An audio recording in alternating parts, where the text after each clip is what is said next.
KCET application 2025 ಇದಕ್ಕೆ ಯಾವ್ಯಾವ documents ಬೇಕಾಗತ್ತೆ, ಹಾಗೆ ಯಾವ ವೆಬ್ಸೈಟ್ ಮೂಲಕ KCET ಎಕ್ಸಾಮ್ಗೆ ಅಪ್ಲಿಕೇಶನ್ ಹಾಕಬೇಕು. ನಂತರ ಈ ವರ್ಷ ಕೆದವರು ಅಪ್ಲಿಕೇಶನ್ ಕೆಲವು ಚೇಂಜಸ್ ಕೂಡ ಮಾಡಬೇಕು ಅಂತಿದ್ದಾರೆ. ಆ ಚೇಂಜಸ್ ಯಾವ್ಯಾವುದು, ಈ ಎಲ್ಲ ಇನ್ಫಾರ್ಮೇಶನ್ಸ್ ಅನ್ನ ಈ ವಿಡಿಯೋದಲ್ಲಿ ನಿಮಗೆ ತಿಳಿಸ್ತಾ ಇದೀವಿ. ನಂತರ ಈ ಹಿಂದೆ ಅಪ್ಲೋಡ್ ಮಾಡಿದಂತಹ ವಿಡಿಯೋಗಳು ನಿಮಗೆ ಯಾವ ರೀತಿ ಹೆಲ್ಪ್ ಆದವೋ ಅದೇ ರೀತಿ ಈ ವಿಡಿಯೋ ಕೂಡ 100% ಹೆಲ್ಪ್ ಆಗುತ್ತೆ. ನಮ್ಮ ವರ್ಕನ್ನು ಅಪ್ರಿಷಿಯೇಟ್ ಮಾಡೋದಕ್ಕೆ ಅಥವಾ ಸಪೋರ್ಟ್ ಮಾಡೋದಕ್ಕೆ ವಿಡಿಯೋನ ಈಗಲೇ ಲೈಕ್ ಮಾಡಿ. ನಂತರ KCET ಎಕ್ಸಾಮ್ ಏನಿದೆ ಅದನ್ನು ಕರ್ನಾಟಕ ಎಕ್ಸಾಮಿನೇಷನ್ಸ್ ಅಥಾರಿಟಿ ಅವರು ನಡೆಸ್ತಾರೆ. ಫಿಸಿಕ್ಸ್, ಕೆಮಿಸ್ಟ್ರಿ, ಮ್ಯಾಥಮೆಟಿಕ್ಸ್, ಬಯಾಲಜಿ 4 ವಿಷಯಗಳ ಎಕ್ಸಾಮ್ ನಡೆಯುತ್ತೆ. ಪ್ರತಿ ವಿಷಯದ ಎಕ್ಸಾಮ್ ಏನಿದೆ ಅದು 60 ಮಾರ್ಕ್ಸ್ಗೆ ಆಗುತ್ತೆ. ನಂತರ ಈಗಾಗಲೇ ಹೇಳಿದೆ KCET ಎಕ್ಸಾಮ್ ನಡೆಸೋದು KEAದವರು ಅಂತ. ಎಕ್ಸಾಮ್ಗೆ ಅಪ್ಲಿಕೇಶನ್ ಏನಿದೆ ಅದು ಕೂಡ ಕೆದವರ ಅಫಿಷಿಯಲ್ ವೆಬ್ಸೈಟ್ ಮೂಲಕ ಹಾಕಬೇಕಾಗತ್ತೆ. ಅಫಿಷಿಯಲ್ ವೆಬ್ಸೈಟ್ ಯಾವುದು ಅಂತ ನೀವು ಕೇಳೋದಾದ್ರೆ ಈ ಒಂದು ವೆಬ್ಸೈಟ್ ಮೂಲಕ ವಿದ್ಯಾರ್ಥಿಗಳು ಅಪ್ಲಿಕೇಶನ್ ಹಾಕಬಹುದು. ಕೇವಲ ಅಪ್ಲಿಕೇಶನ್ ಅಂತ ಅಷ್ಟೇ ಅಲ್ಲ, ಅಪ್ಲಿಕೇಶನ್ ಲಾಸ್ಟ್ ಡೇಟ್ ಯಾವುದು, ಎಕ್ಸಾಮ್ ಯಾವಾಗ ಆಗುತ್ತೆ, ಅಂದ್ರೆ ಯಾವ ಸಬ್ಜೆಕ್ಟ್ನ ಎಕ್ಸಾಮ್ ಯಾವ ಡೇಟ್ಗೆ ಆಗುತ್ತೆ, ಈ ಎಲ್ಲ ಇನ್ಫಾರ್ಮೇಷನ್ಸ್ ಏನಿದೆ ಅದನ್ನು ನೀವು ಇದೇ ವೆಬ್ಸೈಟ್ ಮೂಲಕ ಪಡ್ಕೊಳ್ಬಹುದು. ಇಲ್ಲದೇ ಇದ್ರೆ ಈ ಚಾನಲನ್ನು ಈಗಲೇ ಸಬ್ಸ್ಕ್ರೈಬ್ ಮಾಡಿ. ನಾವು ಕೂಡ ಈಗ ಅಪ್ಲಿಕೇಶನ್ ಲಾಸ್ಟ್ ಡೇಟ್ ಆಯಿತು, ಅಪ್ಲಿಕೇಶನ್ ಹೇಗೆ ಹಾಕೋದು, ರಿಜಿಸ್ಟ್ರೇಷನ್ ಹೇಗೆ ಮಾಡೋದು, ನಂತರ ಕೌನ್ಸಿಲಿಂಗ್ ಟೈಮಲ್ಲಿ ಎಲ್ಲ ಇನ್ಫಾರ್ಮೇಷನ್ಸ್ ನಿಮಗೆ ಕೊಡ್ತೀವಿ. ಸೊ ಸಬ್ಸ್ಕ್ರೈಬ್ ಕೂಡ ಮಾಡಿ. ಸರಿ, ಈಗ ವಿಷಯಗಳನ್ನ ತಿಳಿದುಕೊಳ್ತಾ ಹೋಗೋದಾದ್ರೆ ಎಕ್ಸಾಮ್ ಅಪ್ಲಿಕೇಶನ್ ಏನಿದೆ ಅದಕ್ಕೆ ವಿದ್ಯಾರ್ಥಿಗಳು ಕೆಲವು ಡೀಟೇಲ್ಸ್ ಏನಿದೆ ಅದನ್ನು ನೀಡಬೇಕಾಗತ್ತೆ, ಕೆಲವು ಡಾಕ್ಯುಮೆಂಟ್ಸನ್ನು ಅಪ್ಲೋಡ್ ಕೂಡ ಮಾಡಬೇಕಾಗತ್ತೆ. ಹಾಗಿದ್ರೆ ಯಾವ ಡಾಕ್ಯುಮೆಂಟ್ಸ್ ಬೇಕು ಅಂತ ಒಂದೊಂದಾಗಿ ತಿಳಿದುಕೊಳ್ತಾ ಹೋಗೋದಾದ್ರೆ ಮೊದಲದಾಗಿ SSLC ಅಥವಾ ಕ್ಲಾಸ್ 10 ಮಾರ್ಕ್ಸ್ ಕಾರ್ಡ್ ಬೇಕು.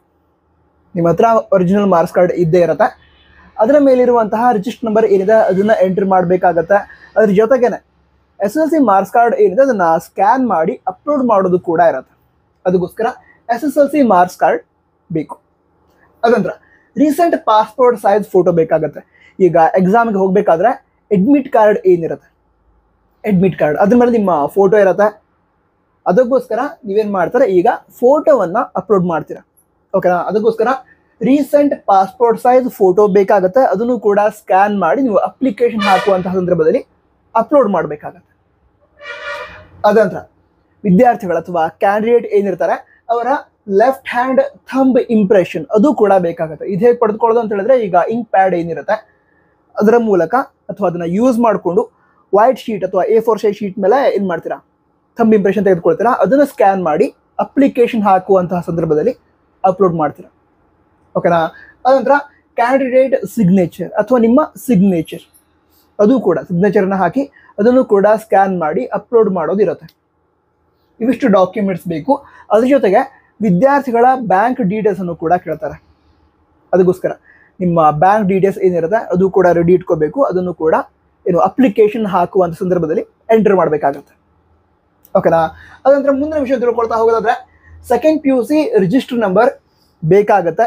ಈಗ ನಿಮ್ಮ ಬಳಿ ರಿಜಿಸ್ಟರ್ ನಂಬರ್ ಇಲ್ಲದೆ ಇದ್ರೆ ನೀವೀಗ ಮುಂದೆ ಪ್ರಾಕ್ಟಿಕಲ್ ಎಕ್ಸಾಮ್ ಬರೀತೀರಾ. ಆ ಪ್ರಾಕ್ಟಿಕಲ್ ಎಕ್ಸಾಮ್ ಹಾಲ್ ಟಿಕೆಟ್ ಏನಿರುತ್ತೆ ಅದ್ರ ಮೇಲೆ ಸ್ಟೂಡೆಂಟ್ ನಂಬರ್ ಇರುತ್ತೆ, ಅಥವಾ ರಿಜಿಸ್ಟರ್ ನಂಬರ್ ಕೂಡ ನಿಮ್ಮ ಕಾಲೇಜಲ್ಲಿ ಕೊಡ್ಬೋದು. ರಿಜಿಸ್ಟರ್ ನಂಬರ್ ಕೊಟ್ಟರೆ ಅದನ್ನೇ ಎಂಟ್ರ್ ಮಾಡಿ. ಅಕಸ್ಮಾತಾಗಿ ರಿಜಿಸ್ಟರ್ ನಂಬರ್ ಸಿಗದೇ ಇದ್ರೆ KCETಗೆ ಅಪ್ಲಿಕೇಶನ್ ಹಾಕುವಂಥ ಸಂದರ್ಭದಲ್ಲಿ ಸ್ಟೂಡೆಂಟ್ ನಂಬರ್ ಏನಿರುತ್ತೆ ಅದನ್ನು ಕೂಡ ನೀವು ಯೂಸ್ ಮಾಡ್ಕೋಬಹುದು. ಓಕೆನಾ? ಅದರ ನಂತರ ಸ್ಯಾಟ್ಸ್ ID ಬೇಕಾಗುತ್ತೆ. ಈಗ ಕರ್ನಾಟಕ ರಾಜ್ಯದಲ್ಲಿ ಕರ್ನಾಟಕ ಸ್ಟೇಟ್ ಬೋರ್ಡ್ ಅಂಡರ್ ಯಾವ ವಿದ್ಯಾರ್ಥಿಗಳು ಸ್ಟಡಿ ಮಾಡಿದ್ದಾರೆ ಅವರು ಅವರ SSLC ನಂಬರ್ ಏನಿರುತ್ತೆ ರಿಜಿಸ್ಟರ್ ನಂಬರ್ ಅದು ಎಂಟ್ರಿ ಮಾಡಿದ ನಂತರ ಸ್ಯಾಟ್ಸ್ ID ಅಂದ ಡೀಟೇಲ್ಸ್ ಅನ್ನ ಕೆದವರು ಪಡೆದುಕೊಳ್ತಾರೆ. ಆ ಡೀಟೇಲ್ಸ್ ಎಲ್ಲ ನಮ್ಮ ಕೆದವರು ಡೈರೆಕ್ಟ್ ಆಗಿ ನಿಮ್ಮ SSLC ರಿಜಿಸ್ಟರ್ ನಂಬರ್ ಎಂಟ್ರಿ ಮಾಡಿದ ನಂತರ ಪಡೆದುಕೊಳ್ತಾರೆ. ಬಟ್ ಈಗ ಯಾವ ವಿದ್ಯಾರ್ಥಿಗಳು ICSE CBSE board under study ಮಾಡಿರ್ತಾರೆ ಅಂತಹ ವಿದ್ಯಾರ್ಥಿಗಳು ತಾವು 10th ಸ್ಟ್ಯಾಂಡರ್ಡ್ ಯಾವ ಒಂದು ಸ್ಕೂಲ್ ಸ್ಟಡಿ ಮಾಡಿದಿರೋ ಅಲ್ಲಿ ವಿಸಿಟ್ ಮಾಡಿ ಸ್ಯಾಟ್ಸ್ ID ಅನ್ನ ಪಡೆದುಕೊಂಡು ಅದನ್ನ ಎಂಟರ್ ಮಾಡಬೇಕಾಗತ್ತೆ.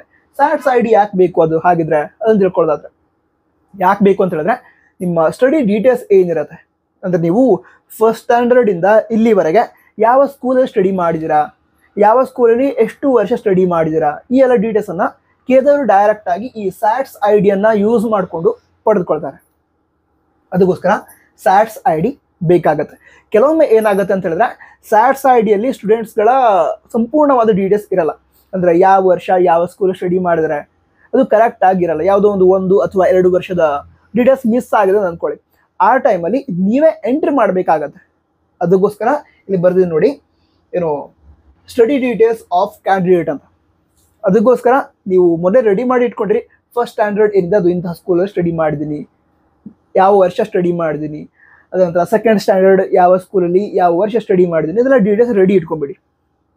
ಅಕಸ್ಮಾತಿಗೆ ಅವಶ್ಯಕತೆ ಇದ್ದರೆ ಅದನ್ನು ಎಂಟ್ರಿ ಮಾಡಬೇಕು. ಅಕಸ್ಮಾತಿಗೆ ಸ್ಯಾಡ್ಸ್ ಐ ಡಿ ಅಂತಲೇ ಎಲ್ಲ ಡೀಟೇಲ್ಸ್ ಅವರು ಪಡೆದುಕೊಂಡ್ರೆ ಎಂಟ್ರಿ ಮಾಡೋ ಅವಶ್ಯಕತೆ ಇಲ್ಲ. ಅದಕ್ಕೋಸ್ಕರ ರೆಡಿ ಇಟ್ಕೊಂಡ್ರಿ, ಬೇಕಾದರೆ ಯೂಸ್ ಮಾಡ್ಕೊಂಡ್ರೆ.